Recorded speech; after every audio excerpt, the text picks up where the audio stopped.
Hey guys, welcome back. So we're gonna go for another event. Continue for the Exquisite night gyms from from Lantern Rite Festival. Alright, set the time for 2 days or one maybe.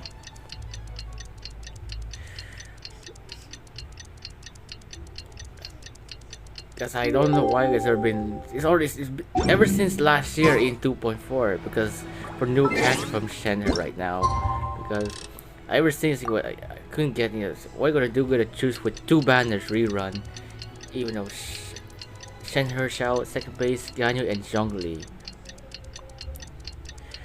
At least I got Shenhe. This is cool for new Cryomami probably better than Yula like that. Looks like it's about time for us to meet up with Ganyu. Let's head to Eugene Terrace. Alright, let's head to the top over that thing.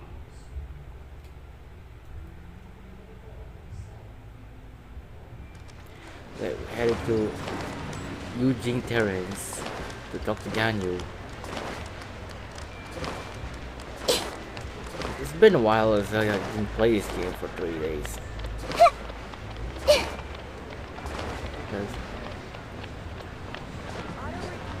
So we're going to continue for more Genshin Impact builds I'll ever make.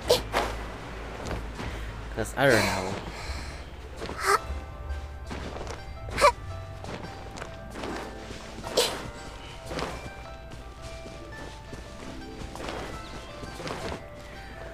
So many quests right now.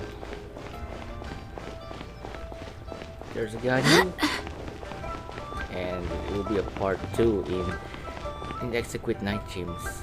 We'll see.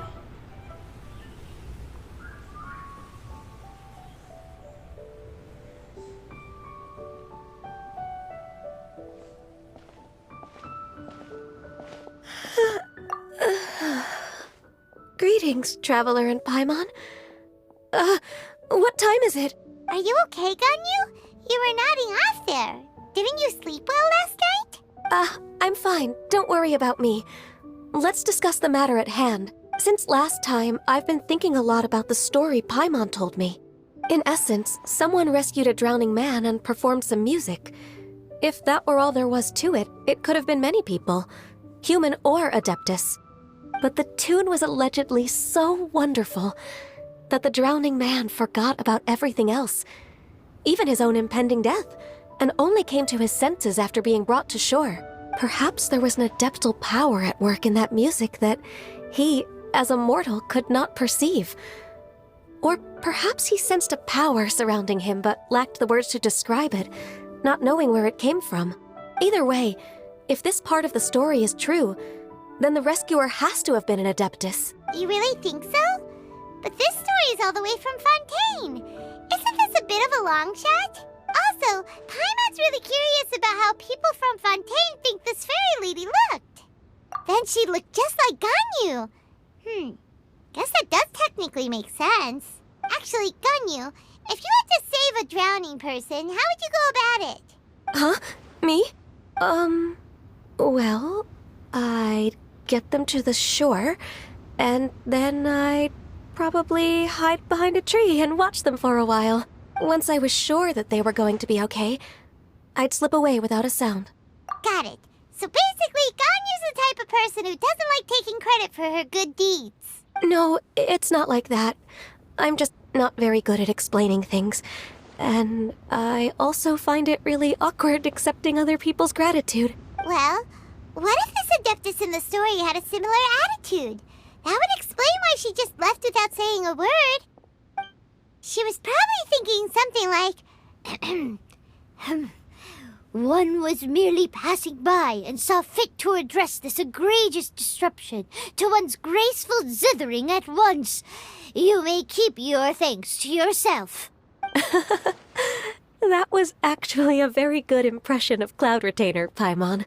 As far as I'm aware, Cloud Retainer isn't the most musically gifted. Still, we can't completely rule her out just yet. If we set off now, we could head to Mount Outsung and ask her about it. You'll be able to confirm either way if it's her, and I can, I've been in Lea Harbor for so long now that I'm just not as familiar with the Adepti anymore. If there's anything we want to know about them, she's the best person to ask. Sounds great! And we're pretty close with Cloud Retainer by now, so we probably don't even need to bring her food this time, right? I've prepared a gift for her to mark the festival, just in case. However, Cloud Retainer spends most of her days studying mechanisms in her abode. She's on her own so much of the time that the moment she has someone to chat with, she just... Never mind. I promised I'd help Mr. Dvorak, and now that I've made the contract, I can't be having second thoughts. Traveler, Paimon, let's set off for Cloud Retainer's abode. Seems like this is a tough decision for Ganyu, but she's made up her mind now. Paimon gets why she'd be so anxious. Okay, how about this? If Cloud Retainer tries to start telling stories about her again this year, we should pipe up and change the topic. Wait, did she leave already? Hey, Ganyu, wait up! Okay, part 2. Single harmony for an irreplaceable soul. Alright, let's go. Shall we?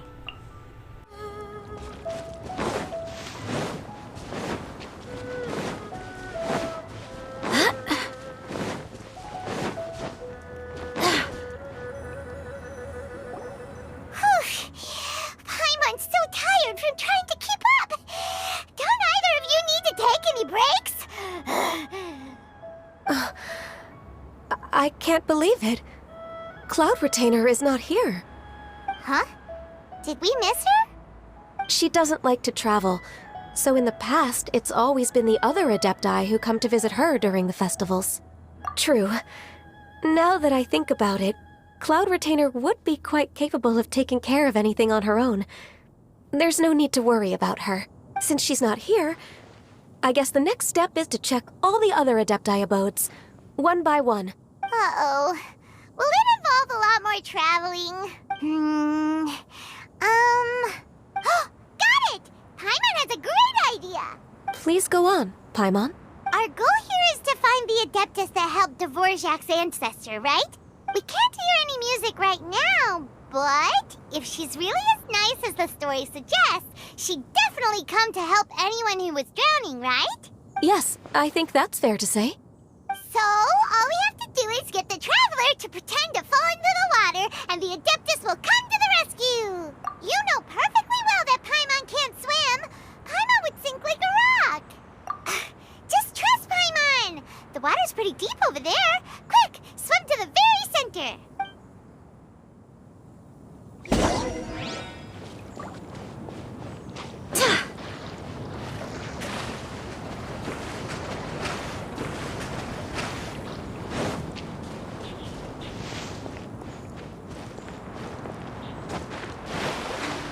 Help!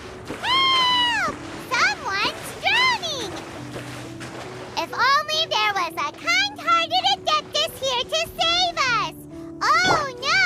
Whatever will a Paimon do?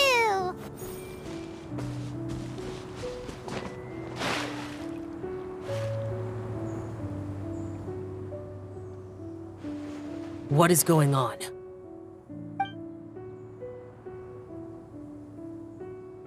How do you feel right now? Shenhe! And the Conqueror of Demons. Why don't you say something? Please don't make Paimon explain it. Okay, fine. Paimon will explain. We're looking for an Adeptus who's good at being a lifeguard and playing music. But if the Adepti aren't gonna stay home, then how are we supposed to find them? It wasn't me. Yeah, so this Adeptus is most likely a woman. And I am not an Adeptus, as you both already know, Traveler and Paimon. Okay, so this is Paimon's fault. No way Paimon would have suggested this idea if she'd known how awkward this was gonna be. Glad you're okay. As far as I know, the one you seek is no Yaksha. And one last thing. Your actions here caused others a great deal of worry. Do not repeat them again in the future.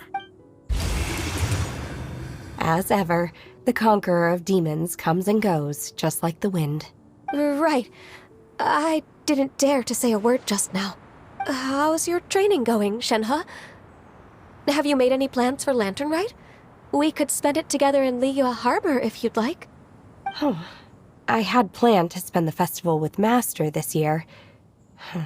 However... Oh, speaking of Cloud Retainer, when did you see her last? Earlier this morning, she set off for Mount Hulao at dawn.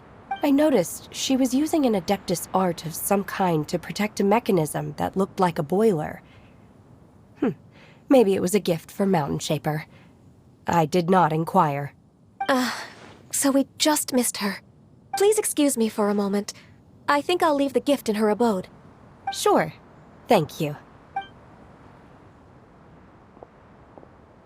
It sounds like Ganyu and Shenhe have gotten a lot closer recently. Yes. During the summer and winter, I continued to train with Master. In the other months of the year, I have been learning to adapt to human life in Liyue Harbor. Ganyu arranged accommodations for me in the city, and also recommended several work positions for me.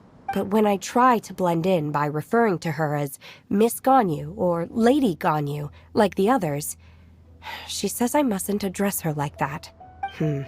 Sometimes I'm supposed to copy other people. Sometimes I'm not. It's a little difficult to keep track of everything. Oh, is that what it is? Noted. So, you came looking for Master today because you wanted to ask her about the Mystery Adeptus. Is that right? Yep.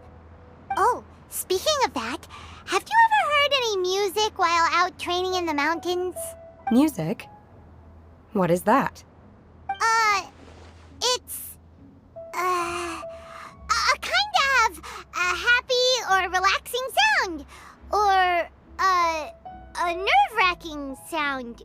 Or even a terrifying one. Okay, I'm done. I also left her a note so that she knows where to find us. We won't miss her again. Yay! That's really helpful. Thanks! We were just talking about this thing called music, and based on Paimon's description, I do believe I hear it every day. Please follow me. Oh, really? Great, let's go!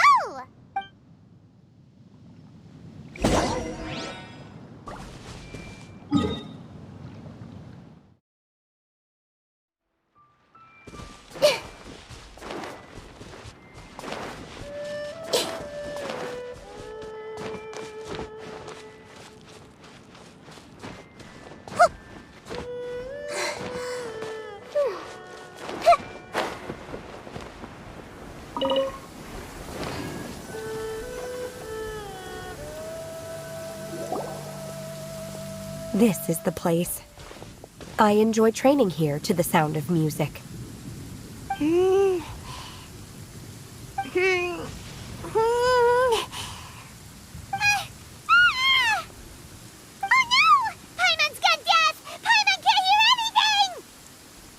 faint sound of birdsong, the quiet murmur of the streams. These are relaxing sounds. Are they not the music of which you speak? Oh, Paimon wasn't quite done with the description. Okay, fine, it's all Paimon's fault. What we're looking for are not the sounds of nature, but melodies played on special instruments. Oh, and a melody is? Hey, don't you patronize Paimon! Let's get one thing straight. Paimon knows plenty of nursery rhymes, but Paimon does not sing on demand without payment. Hey, why don't you just sing that one melody Shen has heard before? It'll probably help her to understand what we're talking about.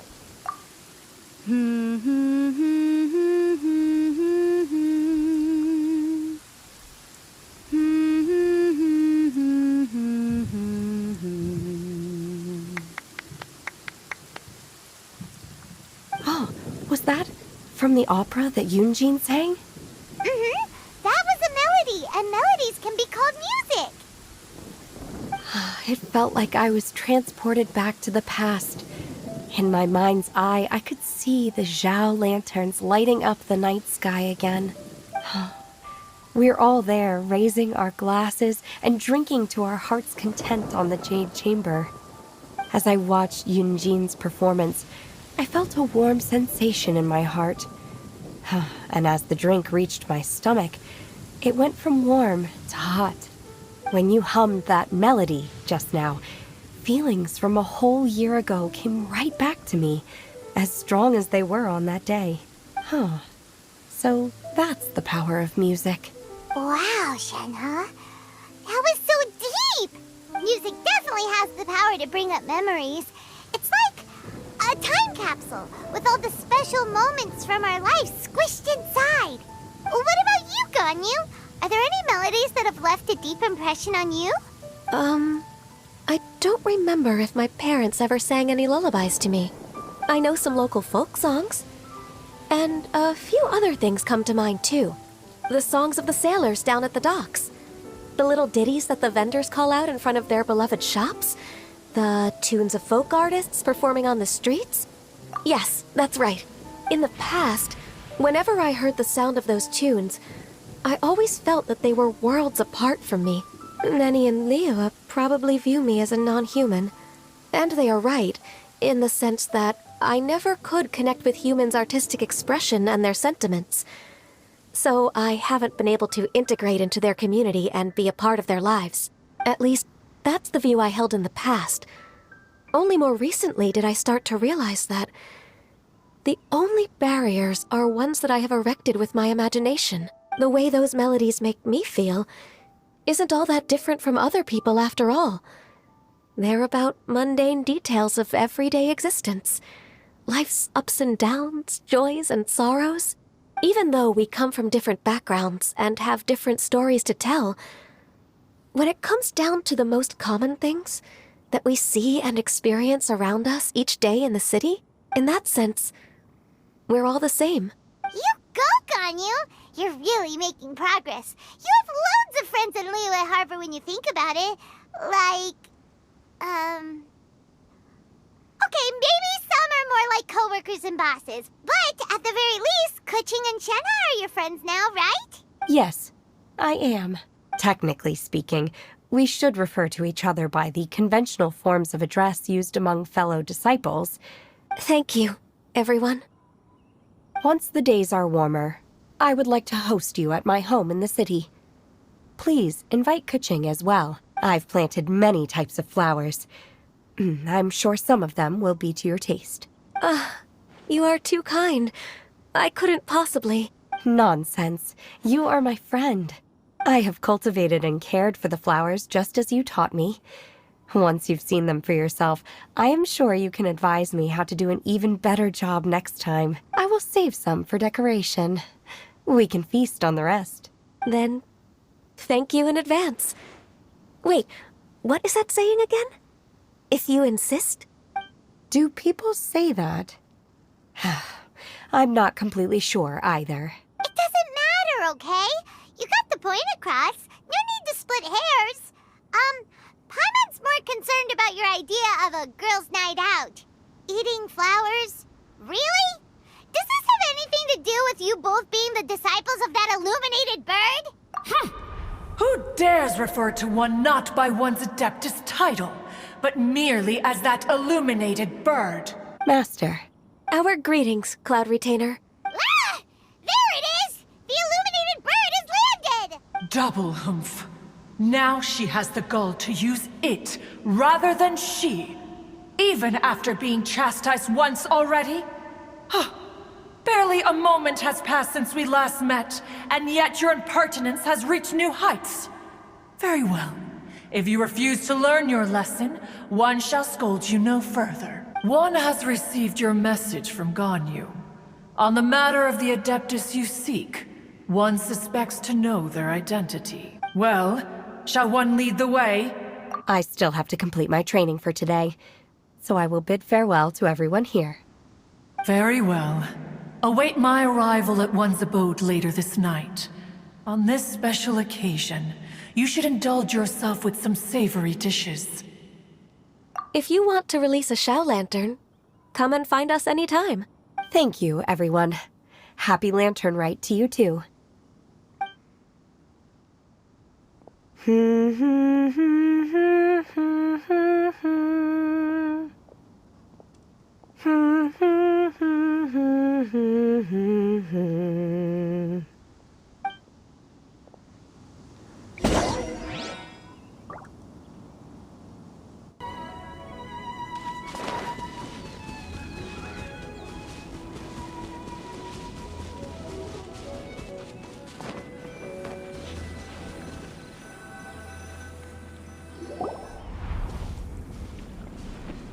Is this Quaily Plains?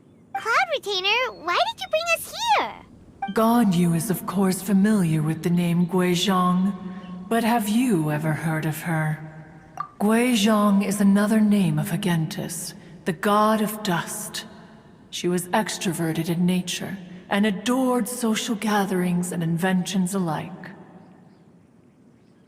Long ago, this region was yet a prosperous assembly. Guizhong often invited her friends to visit her home, reserving for us seats around the largest stone table. Sea Gazer would always bring out his latest treasure and place it upon the table. He could be quite the braggart. Though usually a mild-mannered fellow, when it came to those collectibles he was so fond of, he always loved to show them off. Paimon remembers that name. So that's what Sea Gazer was like. He was an old friend and a former rival. One has many memories of him. Once he had brought out the treasure, it would predictably become the center of attention. Neither Guizhong nor One was content to let him just steal the spotlight. So we would then also present our proudest mechanical creations. As Adepti, we were each gifted in our own ways, and naturally proud of our accomplishments in our respective fields of expertise. As a result, One often quarreled with Sea Gazer. His treasures were not even of his own making. He just used his exploration skills to dig them out of the ground. How, pray tell, could he compare to me, when every single one of One's accomplishments were crafted by one's own hand? Cloud Retainer, you are getting competitive again. One digresses. Regardless, every time an argument occurred, Guizhong would come over to watch us during our mutual lambastics. On some occasions, she would join in, and on others, she'd take one of us by the limb and start uttering the most ridiculous nonsense. What kind of nonsense? No kind of nonsense were we spared. Sometimes she would brazenly opine, why argue between yourselves when neither of you could ever hope to beat me? Other times, she would make unsolicited suggestions, such as, once you two are done arguing, let's go to the foot of the mountain and grill some meat. She always sought to make everyone happy, and one must say, she had quite the gift for it. No matter what nonsense she said, One never felt bothered or offended. It also helped that she never referred to One as that illuminated bird or ladybird. Come on, get over yourself! Anyway, just as our impassioned arguments would reach the apex of acrimony, Marchosius would bring his delectable dishes to the table. Who would dare snub the stove god and his wondrous creations? At the sight of him, we would all immediately drop the argument and prepare the table for a night of feasting and drinking. Back then, One was always bothered by how the cups Rex Lapis brought were always too square for one's taste. Can you see yourselves ever enjoying a drink from a square cup? Precisely. So, as you can see, even one as great as Rex Lapis was not immune to making the occasional blunder. Even One could never find fault with Marchosius's cooking. As we ate, Guizhong would continue to find topics for conversation, filling the table with humor and laughter. Each of those old fossils had their character flaws and points of obstinacy. So why was it that whenever we dined together, we always had a marvelous time? We would drink together from a spot high in the mountains until the moon set and the sun rose, and only then would the banquet finally come to an end. Streetwood Rambler would often remain to admire the flowers with Guizhong before returning to her own abode. The glaze lilies were far more abundant back then. Entire fields of them would appear to the eye as a veritable sea of flowers. Streetward Rambler? That would be Ping. You probably know her as Madam Ping. Oh, okay. Wait, this is a lovely story and everything, but didn't we come here to find that Adeptus from Mr. Dvorak's story? Or are you saying that it was Guizhong? Didn't she, already, Alas, long has one avoided this place for precisely that reason. The sights here are a reminder of a time long gone, and evoke much sorrow. One should have guessed that you would disrupt one's poignant moment of mourning with your incessant questioning. No matter, one will share the whole story with you now. In times gone by, one quarreled oft with Guizhong concerning mechanical principles. We each had our ideals, and neither would yield. Under the pretext of a social gathering, one invited the impartial Rex Lapis to judge the quality of our creations. But Rex Lapis declared that Guizhong's Obscuro Vulpus mechanism was superior.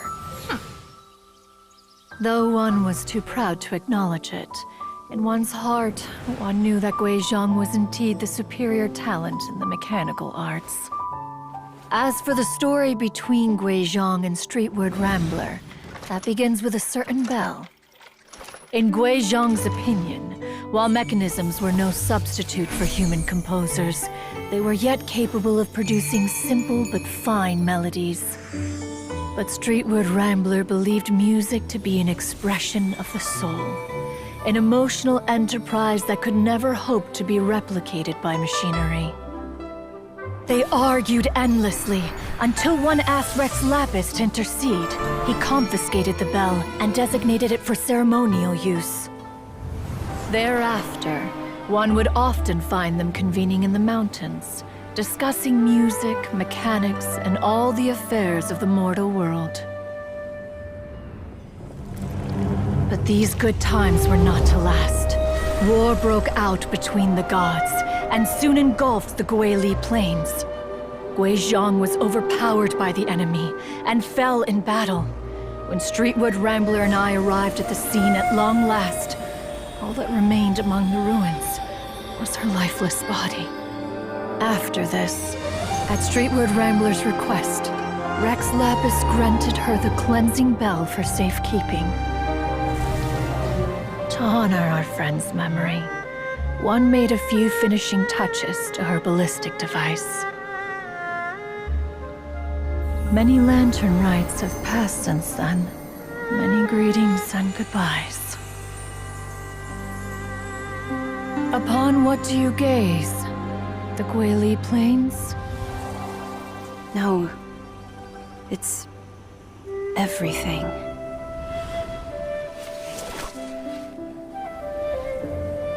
We think of human life as like a lantern that's lit one minute and extinguished the next.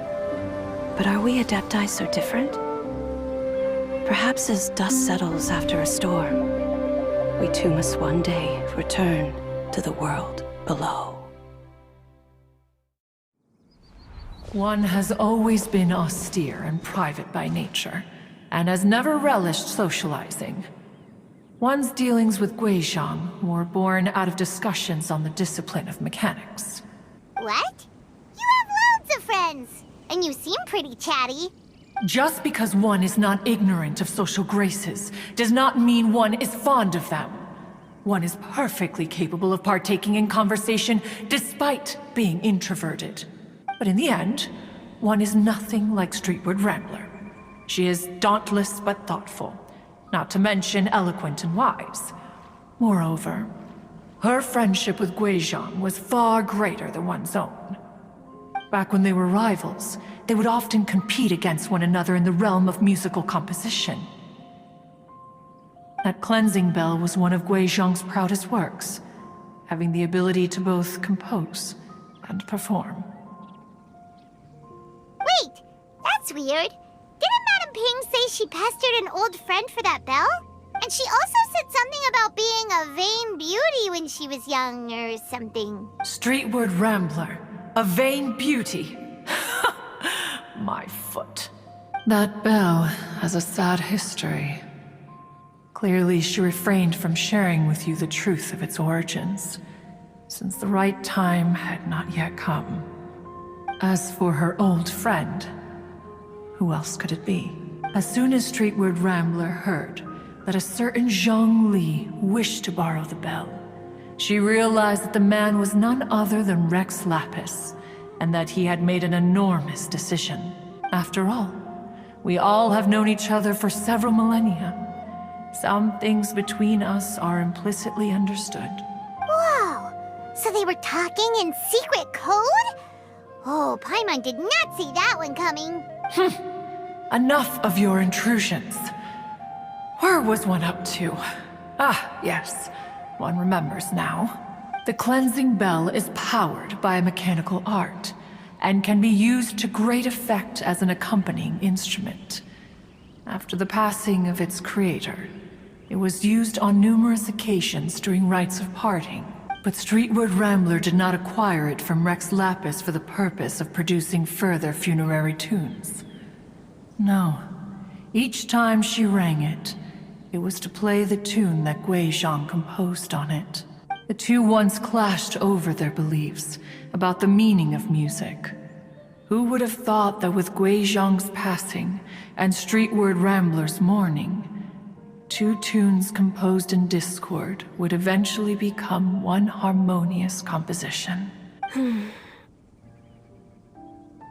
Once upon a time, Streetward Rambler also loved gatherings, liquor, and music. But after Guizhang passed, she preferred her own company. She could often be found sitting alone at a mountain summit, contemplating and reminiscing with her zither. The music would go from mournful to soothing to impassioned. Many years passed before she finally composed a melody to her satisfaction. In celebration, she played the tune to the clouds. Regrettably, one has only ever heard her play that tune once. Which brings one back to the matter you've been investigating. Perhaps it was during that performance that the ancestor of your Fontaine friend fell into the water and was saved by Streetward Rambler. But if she was so happy with the melody, why would she only play it once? One was also greatly perplexed by this. After suppressing one's curiosity for a long while, one finally approached her and asked why she would retire the tune after having spent so long on it. In response, she said, "Though the strings that played that melody survive, the one who inspired it is gone. Tell me, Cloud Retainer, when the one attuned to my soul is no longer here, who else could hope to understand this tune?" Aw, poor Madame Ping. I just remember being taken care of by you when I was young. Once the Archon War came to an end, I stayed behind in Liyue Harbor to honor my contract. Although I met Guizhang a few times, I never knew anything of this particular story. Guizhang was quite the visionary, but tragically passed before her time. Her manuscripts still lie unfinished in the realm of clouds. Blank pages give one cause for contemplation on what might have been. Had you not decided to search for that mystery Adeptus, Perhaps these stories, too, would have been lost to the sands of time. As of now, you know the truth. That the Adeptus who rescued the drowning man was none other than Streetwood Rambler. Do you intend to discuss this with her?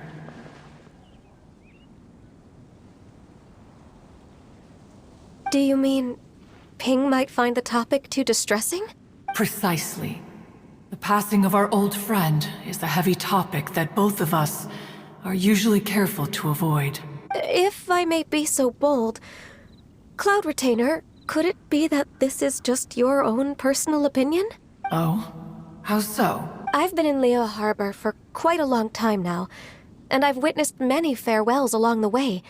So I, too, am well acquainted with the pain of the passing of a loved one. But this doesn't bring the city or its people to a standstill. They have to keep moving forward. Someone as perceptive and wise as Ping will surely have come to understand and embrace this.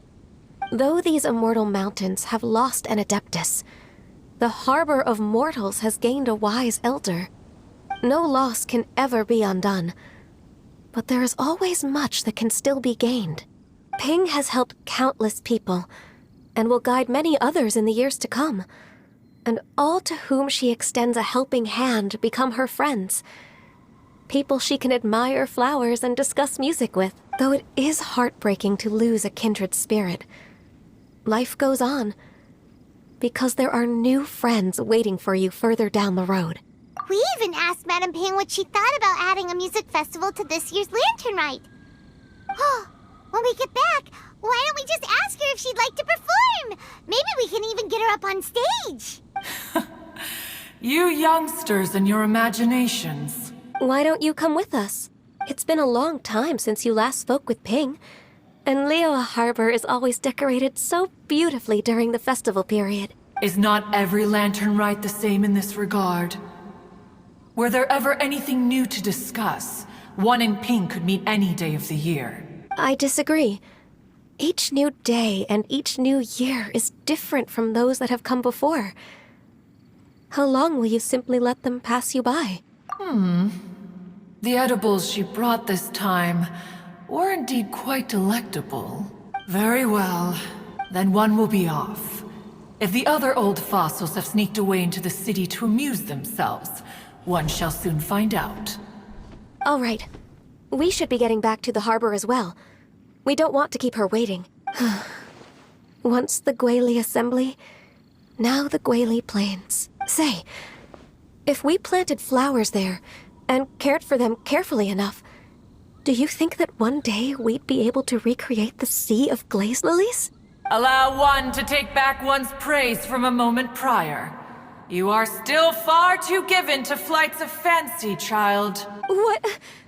Cloud Retainer? You were still listening? One observed that you were making no effort to leave, and returned to chasten and hasten you. This time, one is departing in earnest.